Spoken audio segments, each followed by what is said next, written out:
ধার্মিকতার সাথে একটি কাজকে আমরা যুক্ত করতে পারি। আপনারা দেখতে পাচ্ছেন আমি বলছি, যাদের ওষুধ কেনার সামর্থ্যই নেই তারা ডোনেশন বাক্স থেকে সাহায্য নিতে পারেন, এবং যাদের সামর্থ্য আছে তারা ডোনেশন বক্সে দান করতে পারেন।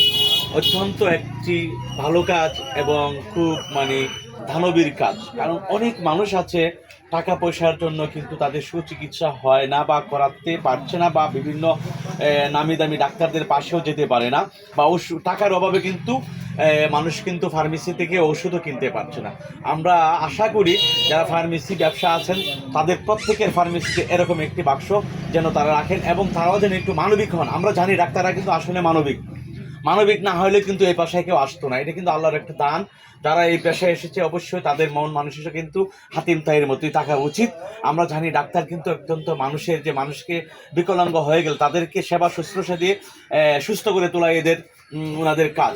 আচ্ছা, আমরা এই মুহূর্তে আমরা যেখানে এসেছি, যে ফার্মেসিতে এসেছি, আপনারা জানেন তামান্না মেডিকেল হল, যেটি প্রথম উদ্যোগ নিয়েছেন। এরকম প্রত্যেকটা ফার্মেসি শুধু ওই আমাদের শক্তিয়ারখোলা বাজারে না, সারা বাংলাদেশের আনাচে কানাচে যত জায়গায় আছে, রিমোট এরিয়া পর্যন্ত সেরকম একটি তাদের ফার্মেসিতে এরকম একটি বক্স থাকা দরকার।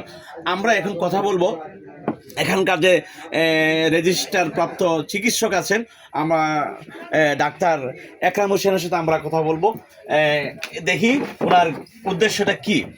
আচ্ছা ডাক্তার সাহেব, দান বাক্সের উদ্দেশ্য কি এবং কিভাবে এটা দান করবেন মানুষ? ধন্যবাদ সবাইকে। আসসালামু আলাইকুম সুধীবৃন্দ। আমি আসলে মূলত কোনো সেরকম কোনো ডাক্তার না, আমি একজন কমিউনিটি প্যারামেডিক, যারা কি বলা হয় প্রাইমারি চিকিৎসক, এবং সরকারি রেজিস্টার্ড নার্সিং কাউন্সিল থেকে রেজিস্টার্ড। আমি এই উদ্যোগটা নিয়েছি দেখি, এটা মূলত দেখলাম যে বাইরের দেশে তুরস্কে দেখলাম যে তারা একদিকে রুটি বেচতেছে, আরেকদিকে ডোনেশন একটা বক্স রেখে দিয়েছে। যার সামর্থ্য আছে সে রুটি কিনে একটা রেখে যেতেছে, আর যার সামর্থ্য নাই ওই দান বক্স থেকে ওই রুটিটা নিয়ে যাচ্ছে। ওইটা দেখে আমার আসলে হলো। আর এমনিতে আমি কন্টিনিউ কিছু রোগী দেখা গেছে এই টাকার অভাবে অনেক সময় ওষুধ নিতে পারে না, যাদের সামর্থ্য নাই, একেবারে ইনকাম সোর্স নাই, তারা এই দেখা গেছে কিছু সামান্য পরিমাণ ওষুধ কেনার মতো সামর্থ্য নাই। তাদেরকে মূলত আমি নিজ উদ্যোগে আগে করতাম, যে যাই পারতাম আমি চেষ্টা করতাম আমি দান করার। এখন মূলত চিন্তা করছি যে শুধু আমার একার পক্ষে এই পুরো সমাজকে বদলাইতে পারবো না। এই কারণে বিরাট পরিসরে আমি চিন্তা ভাবনা করছি যে আমার মাধ্যমে হোক বা আপনাদের অ্যাওয়ারনেসের মাধ্যমে হোক, যে প্রত্যেকটা ফার্মেসিতে যাতে এরকম একটা ডোনেশন বক্স থাকে। ডোনেশন বক্স থাকলে কি, যে অনেকের যে ওষুধ কিনতে সমস্যা হয়, যাদের সামর্থ্য নেই তারা এই ডোনেশন বক্স থেকে নিতে পারবেন, এবং যাদের সামর্থ্য আছে তারা এই ডোনেশন বক্সে দান করতে পারবে। আরেকটা প্লাস পয়েন্ট আমি চিন্তা করছি যে দেখা গেছে অনেকে এই 30 টাকার ওষুধ দিয়েছে, হ্যাঁ, বা কোনোভাবে 5 টাকা সে আমার কাছে বেশি দিয়ে গেছে, 30 জন্য বেশি দিয়ে গেছে। তখন আমি টাকাটা কি করব? ওই টাকাটা কিন্তু আমার না, ওই টাকাটা আমি ওইটা ডোনেশন বক্সে রেখে দেব। এতে করে একটা ফান্ড হলো। আর আমার উসিলায় যদি সাধারণ মানুষ দেখা গেছে প্রত্যেকটা ফার্মেসিতে যদি এরকমভাবে একটা উদ্যোগ নেওয়া হয়, তে আমার মনে হয় আমরা ভবিষ্যতে বিরাট পরিসরে একটা কাজ করতে পারবো। স্থায়ী সমাজটা বদলাতে আগে আমি নিজের থেকে শুরু করেছি, আস্তে আস্তে ধীরে ধীরে সবাই যাতে এই মানবিক কাজে আসতে পারে, এর জন্য মূলত এই উদ্যোগটা নেওয়া। হ্যাঁ, ধন্যবাদ ডাক্তার সাহেব। আসলে একটি কথা আছে, কি হবে বেঁচে থেকে যদি না শোষণবিহীন সমাজটাকে আমরা গড়তে না পারি। সঠিক ওনার কথার দ্বারা কিন্তু আমাদের মাঝে একটা ইন্সপায়ার তৈরি হবে, সেটাই কিন্তু ডাক্তার সাহেবের কথা থেকে আমরা পেয়েছি। আচ্ছা, এর দ্বারা কি মানবিক কাজ করা সম্ভব? অবশ্যই সম্ভব। কারণ কিছু দেখা গেছে আপনি যত দান করবেন, যারা দান করে এদের কিন্তু এই নৈতিকতা শিক্ষা এবং ধার্মিক শিক্ষাটা একটু বেশি। কারণ দেখা গেছে নৈতিক শিক্ষা ছাড়া আপনার এই যে মন অত সহজে বলবে না। টাকা পয়সা আপনি কবরে তো টাকা পয়সা নিয়ে যাবেন না, আপনি খালি হাতে আসবেন, খালি হাতেই যেতে হবে। মধ্যে দেখি এই আপনার রিজিক যা ইনকাম করবেন তা নির্ধারিত। আপনি কোন পথে ইনকাম করবেন একান্ত আপনার আপনার উদ্দেশ্য, আপনার ডিসিশন। তো আমরা এই ছোট পরিসর থেকে আমরা বড় বড় কাজে হাত দিতে পারবো যদি সবাই মানবিক কাজে এগিয়ে আসি। অনেকে বর্তমানে যুগে রয়্যাল ফিল্ড গাড়ি কেনার জন্য লাইন ধরে 3 মাস আগে থেকে বুকিং দিতেছে। আর এই দেশ গরিবে মানে 3 বেলা খাইতে পারতেছে না, এরকম আছে, অ্যাভেলেবল আছে। অনেক মধ্যবিত্ত ফ্যামিলি বলতে পারতেছে না তাদের অবস্থার কথা, যে আমরা তো এটা কিনতে পারি না। আপনার প্রতিবেশী দেখা গেছে 40 ঘর আশেপাশের প্রতিবেশী, এই প্রতিবেশীর খোঁজখবর নেওয়া লাগে। আপনার প্রত্যেকটা আপনার টাকার পরিতে 2.5% জাকাত আছে, প্রয়োজনে দেয় 2.5% জাকাত। তাই আমরা চেষ্টা করব সবাই যাতে এই এই সদকা করে এবং দান সদকা করে, কারণ দান সদকা আপনার করলে সম্পদ পবিত্র হয়, কমে না। যারা কৃপণ ব্যক্তি তারা দান সদকায় করতে গেলে তারা চিন্তা করে যে আমার তো টাকা চলে গেল, তা না। দান সদকা করবেন, যত করবেন আপনার সম্পদ পবিত্র হবে এবং সম্পদ আল্লাহ বাড়িয়ে দিবে। ধন্যবাদ। আসলে আমরা জানি দান করলে সম্পদ কমে না, দান করলে কিন্তু সম্পদ বৃদ্ধি পায়। এটাই ধার্মিক এবং ধর্মীয় কথা, যেটি আমরা জানি। আচ্ছা, ছোট পরিসর থেকে কিভাবে এই কাজটিকে একটি বড় উদ্যোগে নেওয়া যায়, সেটা কিভাবে আমরা করতে পারি, বা সমাজ বা বিভিন্ন ফার্মেসি কিভাবে এটাকে বড় করা যায় এই ছোট্ট পরিসর থেকে? আপনারা দেখেন সামনে আসতেছে শীতকাল, শীতকালে কিন্তু মানুষের এই যে কাপড়ের পোশাকের কষ্ট করবে। এই পোশাকের জন্য আপনারা মানবিক দেওয়াল করতে পারেন, বা আমরা যদি আপনারা আমাদের সাথে আসেন আমরা মানবিক দেয়ালে সহযোগিতা করতে পারি। আমাদের যা সামর্থ্য আছে, আমি চেষ্টা করব যে এরকম মানবিক দেওয়ালটা তৈরি করার। সবাই তো দেখা গেছে অনেক সময় দেখা গেছে এই কাপড়ের কষ্টটা বেশি করে, কারণ কাপড় একটা ব্যয়বহুল, সবার পক্ষে মনে করেন বছরে এইরকম কাপড় কেনা সম্ভব না। পরের প্রশ্ন। ধন্যবাদ আপনাকে, আসলে সুন্দর একটি কথা বলেছেন। শীতার্থ মানুষের পাশে কিন্তু আমরা এমনিতে দাঁড়াই। আমাদের মানবিক গুণাবলীর মধ্যে কিন্তু অসহায় মানুষের পাশে দাঁড়ানো, এবং আমাদের সামনে যে শীতকাল চলে আসছে, শীতকালে কিন্তু অসহায় দরিদ্র মানুষ কিন্তু তাপ নিয়ন্ত্রিত যে কাপড়গুলো আছে যুক্ত, সেই কাপড়গুলো সহজে কিন্তু আমরা সংগ্রহ করতে পারি না। আমরা যদি কেউ নতুনও দিতে পারি বা পুরাতনও দিতে পারে, কিন্তু সেটা কিন্তু আমাদের মানবিক একটি দায়িত্বের মধ্যে পড়ে। আমরা আসুন সবাই আমরা অসহায় দরিদ্রের পাশে দাঁড়াই, শীতার্তদের মাঝে আমরা গরম কাপড় উপহার দিই। আচ্ছা, আপনার কাছে একটা শেষ একটা প্রশ্ন, এই সব ফার্মেসি এবং ডাক্তারদের ব্যাপারে আপনি কিছু বলবেন কি?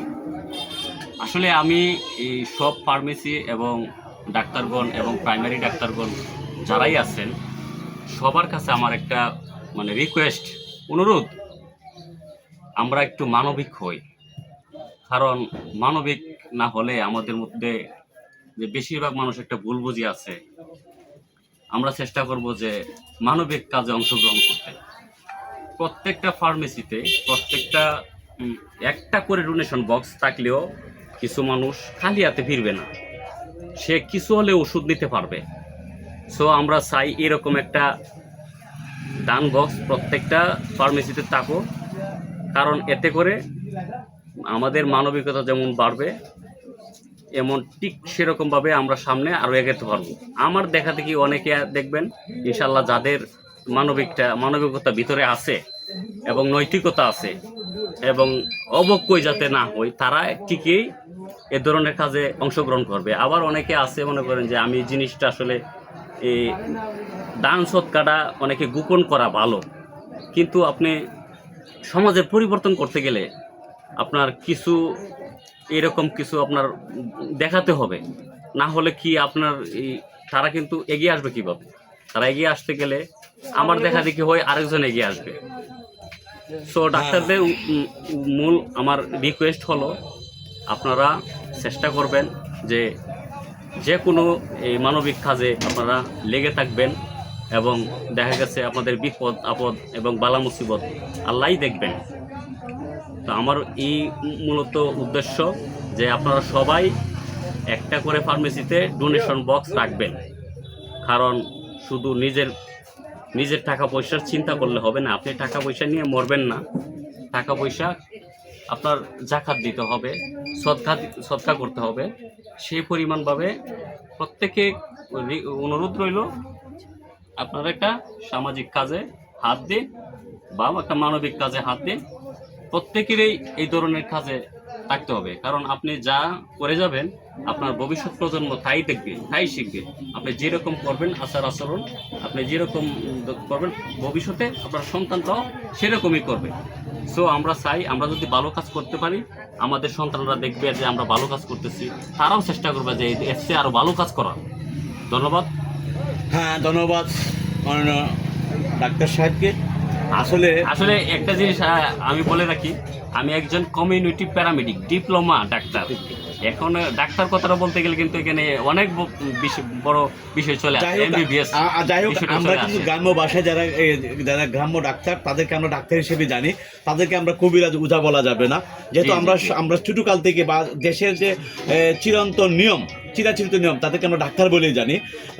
তারপরেও সে একদম প্যারামেডিক্যাল ডাক্তার, মানে রেজিস্টারকৃত ডাক্তার। আরেকটা কথা, বিষয়টা হচ্ছে গ্রামের মানুষ অনেকে জানে না যে আমরা চিকিৎসা সেবাটা কোন জায়গা থেকে নিব।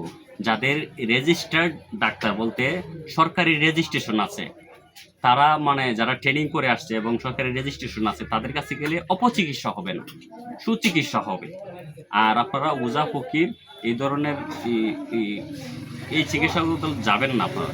ভুল চিকিৎসা, তারা বিভিন্ন ধরনের ইউজ করে। এই ধরনের চিকিৎসা থেকে আপনারা বিরত থাকবেন, একজন ডাক্তারের পরামর্শ নেবেন, নিয়ে কি করা যায়, আপনার কোনো অসুখ হলে এটার ব্যবস্থা নেবেন। উনি না পারলে বা আমি না পারলে আপনাকে ট্রান্সফার করব, যে রেফার করব যে বড় এমবিবিএস ডাক্তারের কাছে। কোন রোগ, যেই রোগ এই রোগের ডাক্তারের কাছে রেফার করব। ধন্যবাদ। আসলে শিক্ষা, স্বাস্থ্য, বাসস্থান এটা হচ্ছে আমাদের মৌলিক অধিকার। যদি আমরা এই খাতকে যদি আমরা পিছিয়ে রাখি তাহলে কিন্তু আমাদের যে সমাজ ব্যবস্থাটা কিন্তু ভেঙে পড়বে। আসুন আমরা শিক্ষা, স্বাস্থ্য, বাসস্থান যে আমাদের যে মৌলিক চাহিদা সেটা কিন্তু আসুন আমরা অসহায় মানুষের পাশে দাঁড়াই, তাদের পাশে কিন্তু আমরা ডোনেশন করি, আমরা একজন ডোনার হই। ডোনার হিসেবে আমরা আমাদের সম্পদকে কলঙ্ক মুক্ত করি, আমরা সম্পদের কিছু অংশ তাদেরকে আমরা এমনিতে জাকাত হিসেবে আমরা দেওয়ার কথা। আসুন আমরা এরকম উদ্যোগ প্রতিটা বাজারে আমরা উদ্যোগ গ্রহণ করি, প্রতিটা স্থানে আমরা এরকম উদ্যোগ গ্রহণ করি। আলহামদুলিল্লাহ, আল্লাহ তাআলা যেন আমরা এমনভাবে দান করবো যেটা ডাইন হাতে দান করলে বাম হাতে যেন না দেন। আলহামদুলিল্লাহ শুরু করেছি, মহান আল্লাহ রাব্বুল আলামিনের নামে শুরু করলাম। আমি অধম কিছু দিয়ে আমি এখানে শুরু থাকলাম। আসুন আপনারা সবাই এরকম একটি দান বাক্স বা ডোনেশন বাক্স কিন্তু আপনারা প্রতিটা ফার্মেসিতে রাখবেন। এটাই আমাদের আশা এবং আকাঙ্ক্ষা আপনাদের কাছে বিশেষ, যাতে অসহায় দরিদ্র মানুষ যেন সহজে তাদের চিকিৎসা সেবাটি যেন একটা ফার্মেসি থেকে বা যে কোনো জায়গা থেকে নিতে পারে। ওষুধ কিনাটাও কিন্তু একটা টাকার ব্যাপার। এই হিসেবে আসুন আমরা তাদের পাশে দাঁড়াই। আল্লাহ যেন আমাদের এই দানকে কবুল করেন। এ পর্যন্তই, আজকে এখানেই লাইভটি শেষ করলাম। ইনশাআল্লাহ মানবিক কাজে সকলকে সহযোগিতা করার জন্য উদাত্ত আহ্বান রেখে আজকের মতো লাইভটি এখানে শেষ করলাম। আল্লাহ হাফেজ।